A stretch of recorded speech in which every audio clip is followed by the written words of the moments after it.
안녕하세요. 저는 몇 년 전에 제 인생에서 절대 일어나지 않을 것 같던 일을 겪게 되었습니다. 세상에 이런저런 일이 많이 일어난다고 하지만 이번 일은 정말 예상도 못했었어요. 4대 독자, 5대 독자, 독자 집안이라는 말 여러분들도 많이 들어봤을 거예요. 저는 처음에 독자 집안에 관심이 전혀 없었는데 이 일로 인해 독자 집안에 대한 반감이 들기 시작했어요. 제가 이렇게 독자 집안을 싫어하게 된 건 하나밖에 없는 딸아이가 결혼하면서부터인데요. 저는 평범한 집안에 태어나 평범한 집안의 아내를 만났고 지극히 평범하게 회사를 다니면서 딸아이 하나를 낳고 화목한 가정을 꾸렸어요. 이렇듯 저희 가족은 너무나도 평범한 삶을 살고 있었습니다. 아내와 제가 제일 행복했던 순간은 딸아이가 처음 말을 시작했을 때였어요. 다들 처음 자식이 말하려고 할 때 제일 먼저 무슨 말을 내뱉을지에 대한 관심이 많잖아요. 저와 아내도 다른 사람들과 다를 것 없이 엄마와 아빠 중 누굴 먼저 말할지 견제 아닌 견제를 했었어요. 딸은 그런 저의 마음을 아는지 모르는지 해맑게 웃으면서 입을 오물오물 거리더라고요. 당신 잘 봐. 우리 공주님은 무조건 아빠 먼저 할 거야. 생긴 것부터 나를 똑 닮았잖아. 그건 무슨 논리래? 분명 엄마부터 할 거예요. 당신보다 저랑 있는 시간이 훨씬 많았거든요. 내가 그동안 엄마라고 불러보라고 얼마나 가르쳤게요? 저와 아내는 딸을 내려다보면서 유치한 신경전을 벌이고 있었어요.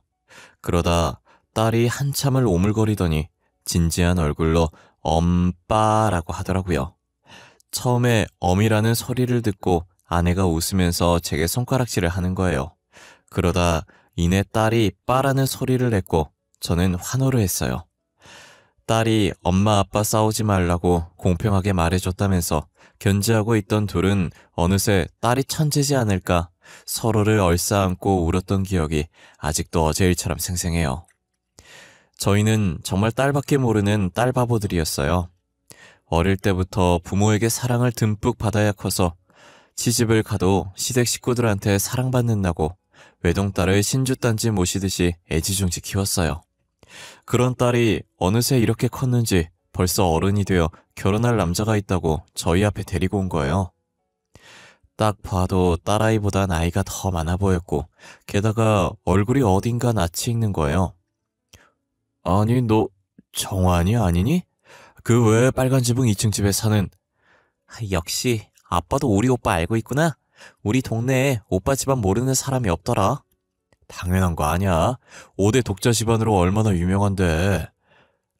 그래서 네가 결혼할 남자가 진짜 정환인 거야?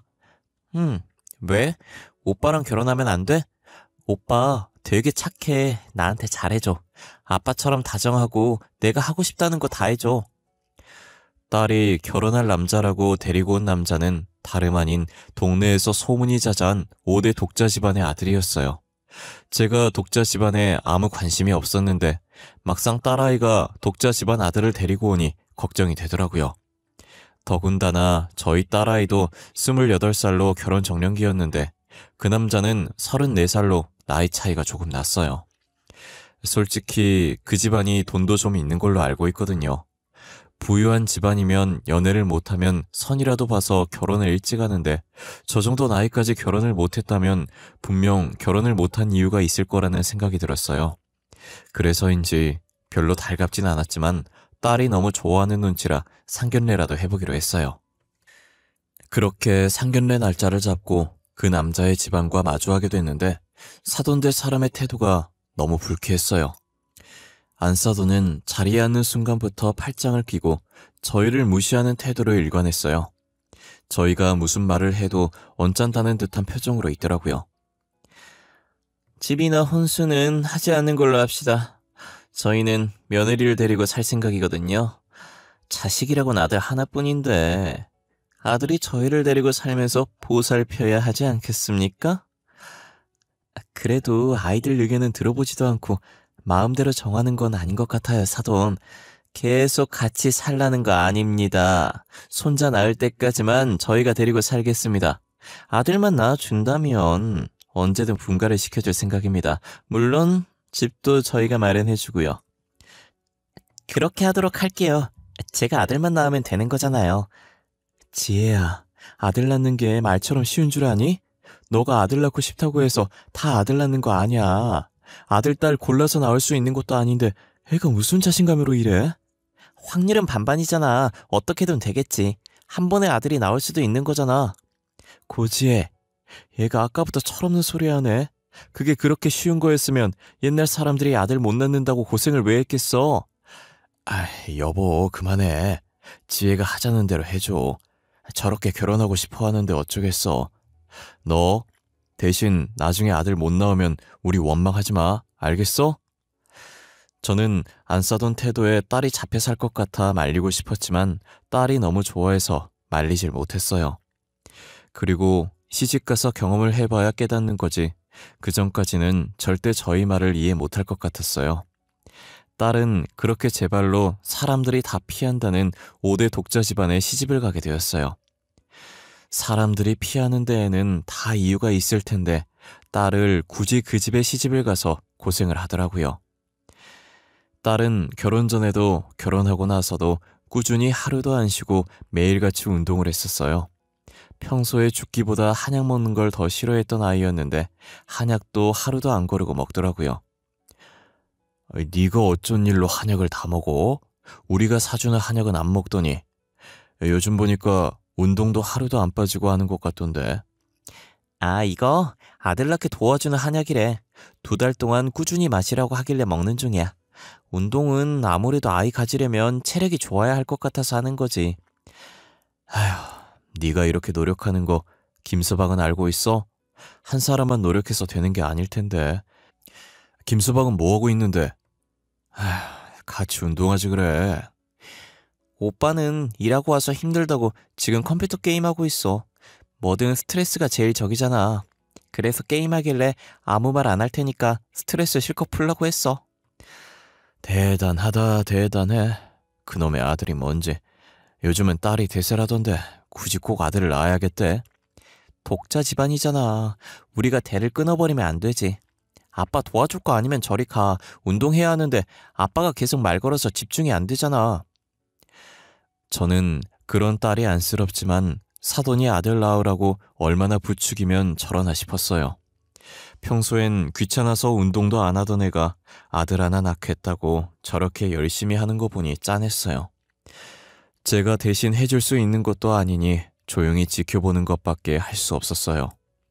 아내도 딸이 저희 집 올 때마다 몸에 좋은 음식들 해주는 것밖에 할 수 없다고 늘 한숨만 쉬었어요. 그런데 좀처럼 딸의 임신 소식이 들리지 않았어요. 시간을 흘러서 28살이었던 딸은 벌써 35살이 되었고 양손 가득 짐을 들고 저희 집에 왔더라고요. 어찌나 울었던지 눈이 퉁퉁 부어서 제대로 뜨지도 못하고 있었어요. 지혜야, 어머 우리 딸, 꼴이 이게 뭐야? 너 울었어? 손에 든 짐들은 또 뭐고? 설마 너 집에서 쫓겨난 거야? 그런 거야? 집에서 쫓겨났다니? 그게 무슨 말이야? 어디 보자 우리 딸. 아유, 얼마나 울었으면 애가 눈도 못 뜨네. 이게 무슨 일이야 도대체? 엄마, 아빠, 나 집에서 쫓겨났어. 어머님이 대 끊으려고 작정했냐고. 나보고 꼴 보기 싫다고 나가래. 더 웃긴 건 뭔지 알아? 오빠가 나 몰래 바람 폈더라. 바람도 모자라서 애까지 있더라고. 제 딸이 7년 동안 아이를 못 낳자 사돈이 일방적으로 저희 딸을 집에서 쫓아내고 사위가 몰래 바람 펴서 낳은 자식을 집 안으로 데리고 왔다고 하더라고요. 딸은 숨 넘어갈 듯 울다가 다시 입을 떼는 거예요. 사실 내가 3년 전에 자궁에 물혹이 생겨서 제거 수술을 받은 적이 있거든. 나는 혹시나 난임으로 오해받을까봐 수술했다는 거 가족들한테 숨겼는데 어머님이 최근에 내가 수술한 걸 아신 거야. 뭐? 너 자궁에 혹 났었어? 시부모한테는 그렇다 쳐도 우리한테는 왜 얘기를 안 했어? 걱정할까봐 그랬지. 지금도 봐. 놀라서 난리잖아. 그래서 내가 산부인과 검진도 자주 받고 몸에 좋다는 약도 먹었었단 말이야. 그런데도 임신이 안 되는 거야. 그래서 아무 말도 못하고 나왔어. 야, 이 미련 곰탱아. 애가 누굴 닮아서 이렇게 미련하게 굴어? 그래도 우리한테는 말했어야지. 혼자서 얼마나 힘들었어. 저희는 딸의 말을 듣고 다시 병원으로 데리고 갔어요. 현재 딸의 상태도 볼 겸 정말 그 수술로 인해서 임신을 못하는 건가 확인하고 싶었거든요. 만약 딸에게 문제가 없다면 당장이라도 그 집구석 찾아가서 뒤집어 엎을 심산이었어요. 안 간다고 뻗팅길 줄 알았는데 딸도 순순히 저희 손에 이끌려서 병원에 가더라고요. 딸이 검사가 끝났는지 옷을 여미며 나오고 있었고 저희는 앞에서 결과가 나오길 기다리고 있었어요. 고지혜 씨? 저희가 꼼꼼히 검사를 해봤는데요. 원인 불명의 난임인 것 같아요. 혹시 모르니 남편도 같이 검사를 받는 게 어떻겠어요? 지혜 씨가 원인이 아닐 수도 있어요. 그래, 지혜야. 김서방도 와서 검사를 받아보라고 하자. 만약에 너가 문제가 아닌데 이렇게 쫓겨난 거면 억울하잖아. 아니야, 아빠. 내가 문제 맞을 거야. 오빠는 이미 직장 동료랑 바람펴서 애까지 낳아왔잖아. 만약 남편한테 문제 있었으면 저렇게 애를 낳아왔겠어? 그냥 합의 이혼 해줄래. 그만 가자, 집에. 딸은 사위가 바람펴서 애까지 낳았는데 무슨 문제가 있겠냐고 자신이 문제인 것 같다면서 스스로 합의 이혼을 해주겠다고 했어요. 딸이 시댁에서 쫓겨나고 거의 강제로 합의 이혼을 해준 후 상간녀를 아예 시댁에 끌어들였더라고요. 동네가 좁으니 동네 사람들이 하는 얘기가 들려서 알고 싶지 않아도 그 집안 소식을 듣게 됐어요. 그러다 한날은 아내가 시장에 장 보러 왔다가 웃으면서 들어오는 거예요. 저는 단순하게 장을 싸게 보고 와서 기분 좋아서 웃는 건 줄 알았어요. 왜 그렇게 웃으면서 들어와? 세일하는 거 있었나 봐? 아니, 그게 아니고 글쎄 김서방네 지금 난리도 아니더라. 상간녀가 아들 낳아왔었잖아. 사돈어른이 아들 잘 키우는 게 기특해서 자기가 가지고 있는 고향 땅을 선물로 줬다더라고. 아, 그래? 근데 나 그 집구석 얘기는 안 듣고 싶은데. 우리 귀한 딸 쫓아내고 지들끼리 잘 사는 걸 나 절대 못 봐. 잘 살긴 무슨. 둘이 그 집안에 같이 살긴 했어도 결혼을 안 했었나 봐. 최근에 날짜만 잡아놨었대. 근데 상간녀가 간도 크지. 결혼식 하루 전날에 아들 두고 야반도주를 해버렸대. 뭐? 그럼 결혼도 안 한 여자한테 아들 낳았다는 이유로 고향 땅을 홀라당 넘긴 거야? 야, 진짜 그 사람들도 대단하다. 아들이 뭐라고 그렇게까지 하냐? 그래도 아들 낳아줬으니 된 거네. 저희 딸을 시댁에서 쫓겨나게 만든 장본인인 여자가 아들을 두고 야반도주를 했다는 얘기를 아내가 장 보러 갔다가 듣고 왔더라고요. 저희는 이 소식을 딸한테도 들려줘야겠다는 생각에 딸이 퇴근하기만을 기다리고 있었어요. 딸이 퇴근하고 같이 저녁을 먹을 때 아내가 시장 갔다가 들은 이야기를 그대로 해줬어요. 딸은 그 얘기를 듣더니 콧방귀를 뀌면서 씨는 있었다고 심보가 못돼 먹어서 벌 받는 거라고 하더라고요. 저희도 딸의 말에 그런 것 같다고 우리는 그 사람들처럼 되지 말자고 했어요. 그렇게 한참을 배꼽 잡으며 웃고 있는데 딸 휴대폰이 시끄럽게 울리더라고요. 딸의 표정이 굳어져서 보니 딸한테 전화 건 사람이 전 안사돈인 거예요. 저희는 받지 말라고 했는데 딸은 받아서 스피커폰으로 저희가 다 들을 수 있게 해놓더라고요. 아가, 잘 지내니? 아, 내가 생각해보니 좀 심했던 것 같구나. 나한테 며느리인 너밖에 없어. 우리 가족은 너가 다시 우리 집에 와줬으면 하는데. 제가 왜요? 귀한 아들 낳아준 며느리 있으시잖아요. 저는 애도 못 낳고 그 집안에 도움이 전혀 되질 않는 사람인데요. 아, 예. 말도 마. 그 기집애 손주 두고 야반도주 했어. 손주만 두고 간 게 이상해서 검사해봤더니 우리 아들 애도 아닌 거 있지? 아휴, 3살이라 어디다 버리지도 못하고. 그래서 지금 저더러 다시 들어와서 남의 애나 봐라 이 말이세요? 아가, 말을 왜 또 그렇게 하니? 어차피 너도 애 못 낳는 몸 아니니? 마음으로 낳은 아들이라 생각하고 같이 키워보면 안 되겠니? 제가 왜 그렇게 해야 하는지 모르겠네요. 저는 아직도 어머님이 저를 쫓아냈던 장면이 꿈에 나와요. 그 정도로 그 집은 악몽 같은 존재라고요. 다시는 그 집안 근처도 가기 싫으니 연락하지 말아주세요. 저와 아내는 혹시나 딸이 마음 약해져서 불쌍하게 여기고 돌아가면 어쩌지 했는데 전 안사돈에게 딱 잘라서 말하고 끝낸 딸을 보고 박수를 치며 엄지를 올렸어요. 딸은 저희를 보고 그저 어깨를 한번 으쓱거리며 밥을 마저 먹기 시작하더라고요. 저희도 딸의 반응에 살짝 웃으면서 밥을 먹었어요. 그러고 1년도 안 지나서 쓰레기 같은 전 사위놈이 10살이나 어린 여자애와 결혼한다고 하더라고요. 동네 친구가 장가를 늦게 가서 딸아이의 나이가 많이 어렸었거든요. 근데 하필 전 사위가 만난다던 그 어린 여자애가 저의 동네 친구의 딸이었어요. 저도 처음부터 알았던 건 아니고 동네 친구가 이번에 딸 결혼하게 됐는데 마음이 좋지 않다면서 술 마시자고 부르길래 한 잔씩 기울이며 이야기 나누다가 알게 된 사실이었어요. 에휴, 우리 딸이 언제 그렇게 컸을까? 키 요만해서 아빠 하던 게 엊그제 같은데 너도 딸 시집 보낼 때 이런 기분이었냐? 나 진짜 눈물 날 것 같아. 그렇지. 마음이 허한 게 세상이 무너지는 기분이었어. 결혼을 또 잘했으면 몰라. 애 못 낳는다고 시댁에서 쫓겨나기도 하고. 아휴, 요즘도 저렇게 아들의 목숨 거는 집안 처음 봐. 아, 우리 딸이 결혼하는 집안도 아들의 목숨 걸던데. 그쪽 집안에서 꼭 친손주 낳아야 한다면서 결혼 전부터 딸을 불러들여서 물심양면으로 돕더라고. 그런 집안이 은근 많나 보네. 우리 딸만 유별난 곳에 시집 보낸 줄 알았더니 너네 딸도 어마어마한 집안에 시집 가나 보다. 5대라고 했나? 아휴, 여튼 독자 집안이래. 그래서 아들의 목숨을 거는 것 같더라고.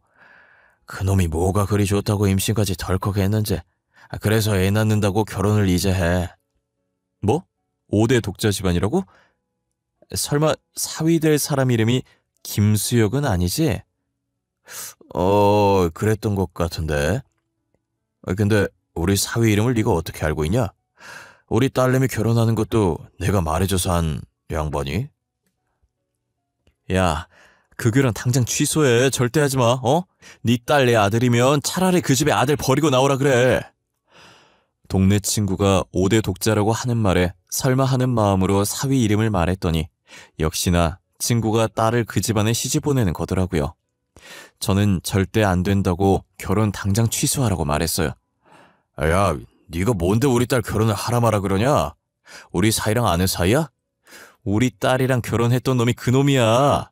너 당장 결혼 취소해. 딸내미 고생 안 시키고 싶으면 취소하라니까. 아휴, 냅둬. 지가 좋다는데 어쩌겠어. 이미 애까지 생긴 마당에. 지도 한번 겪어봐야 정신 차리지.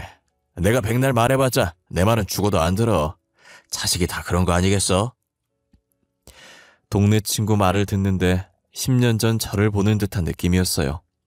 생각해보니 저희 딸도 제 말은 죽어라 안 듣고 자기 하고 싶은 대로 했었거든요. 친구 말도 맞는 말이라 더 이상 말리지도 못하고 답답한 마음에 술을 입에 때려 넣었어요. 그래도 딸이 아들 낳아서 그런지 아직까진 시댁에서 엄청 잘해주는 것 같더라. 우리 딸이 낳은 애가 아들인 거 확인하더니 신혼집도 공동명의로 만들어주더라니까. 대체 아들이 뭐라고 그렇게까지 목숨을 거는 건지. 솔직히 김씨인 사람이 얼마나 많은데 본관 같은 사람도 많을 거 아니야. 그 사람들 중에 누구라도 대 이어주지 않겠냐고. 아휴, 그러거나 말이다. 지금이 어떤 시대인데 아직까지 아들 딸 따지고 있는지.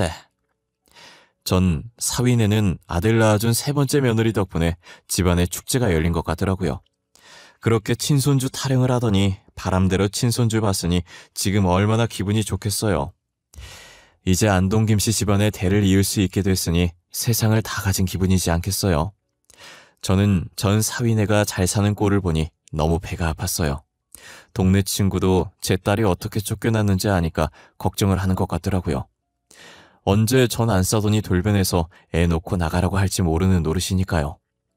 동네 친구는 자신의 얘기에 공감해줄 수 있는 사람이 저밖에 없으니 저와 같이 술을 마시며 종종 고민 상담을 하곤 했어요. 그날도 어김없이 동네 친구는 제게 하소연 아니 하소연을 했고 저는 가만히 들어주고 있었어요.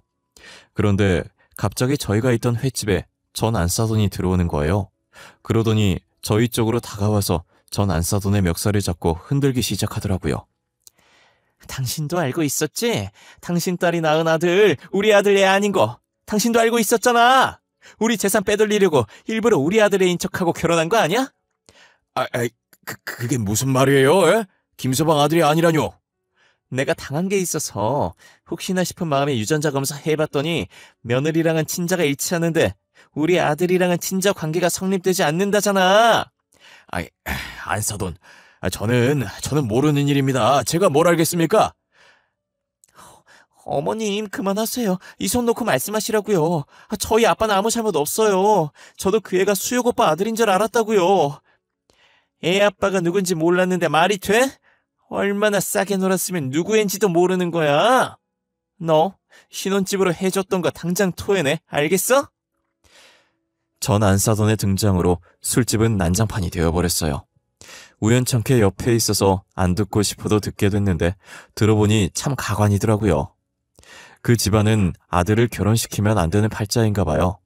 세 번째 며느리가 친손자 낳았다고 좋아하더니 결국 그 며느리가 낳은 아들도 친손자가 아니었던 거예요. 세 번째 며느리가 만나던 남자친구가 있었는데 싸우고 헤어져서 홧김에 전 사위를 만난 모양이에요. 그러다가 임신을 하게 됐는데 시기가 비슷하기도 하고 현재 만나고 있는 사람은 전 사위니까 당연히 전 사위의 아이라고 생각했던 거고요. 전 안사돈이 처음에 친손자라며 이뻐했는데 돌이 지날 때쯤 문득 의심이 들더랍니다. 저번에도 자신의 친손자가 아니었는데 이번에도 아니면 어쩌나 하는 생각이 들었다더라고요. 그래서 전 안사돈이 아들과 며느리 몰래 친정검사를 했던 거였어요. 그 손자마저도 며느리와는 일치하는데 아들과는 불일치했던 거예요.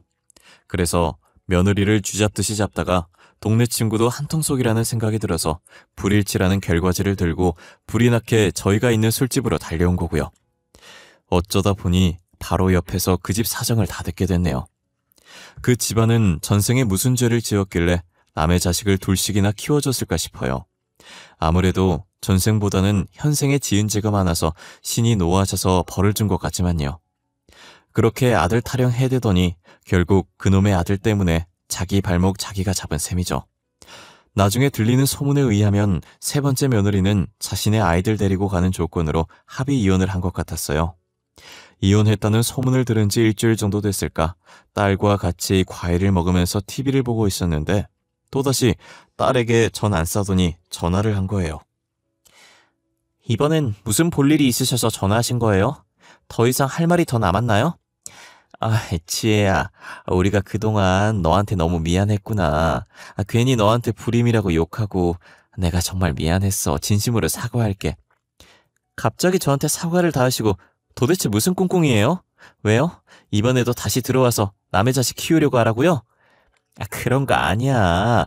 내가 진짜 미안해서 그래. 그동안 너한테 문제가 있다고 생각했는데 그게 아니었지 뭐니. 글쎄 우리 아들이 무정자증이더라고. 뭐라고요? 무정자증이요? 어머 어떡해. 그 인간 씨 없는 수박이었어요? 아니 무정자증인 건 또 어떻게 알았대요? 직접 병원 가서 확인한 거예요? 우리 아들이 이제껏 친자식이 하나도 없으니 의문이 들었나 봐. 그래서 병원을 가본 것 같더라고. 지금 자기 무정자증이라고 울고 불고 나한테 너 왜 쫓아냈냐고 다시 데리고 오라고 난리도 아니야.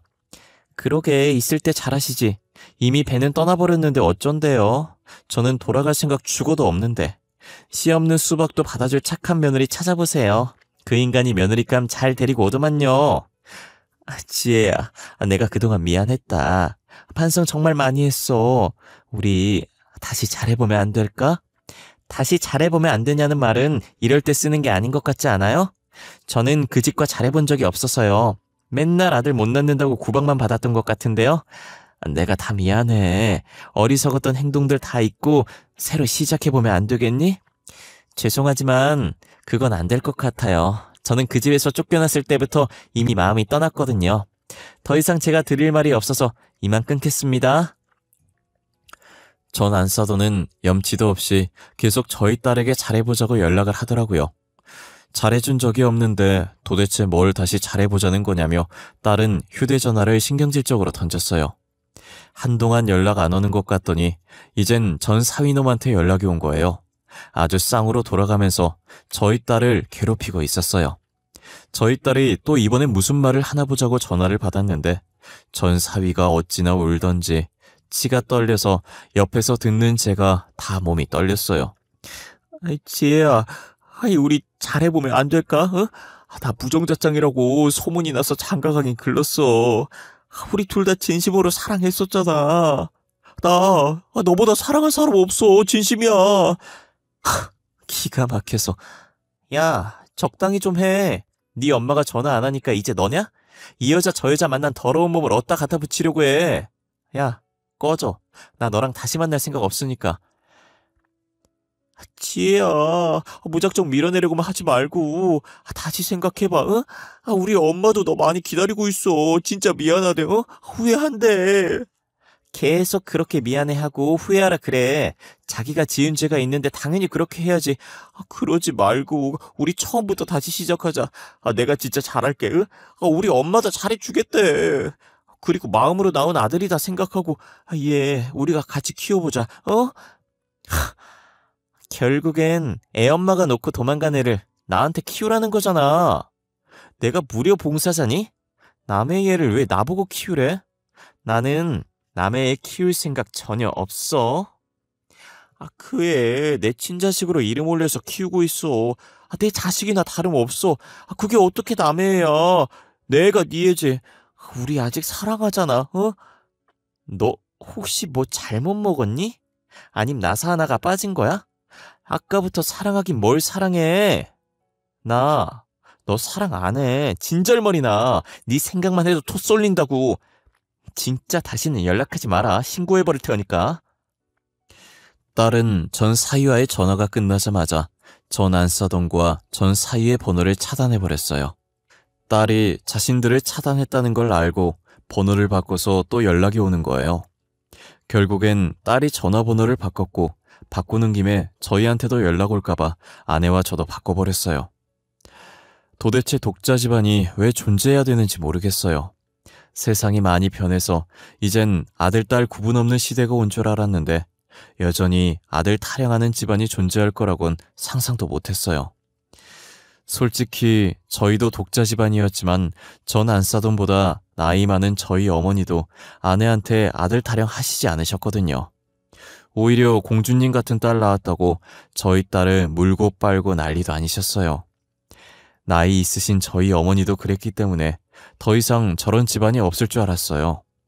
아들이든 딸이든 뭐가 그렇게 중요하나요? 다 같은 핏줄들인데 말이에요.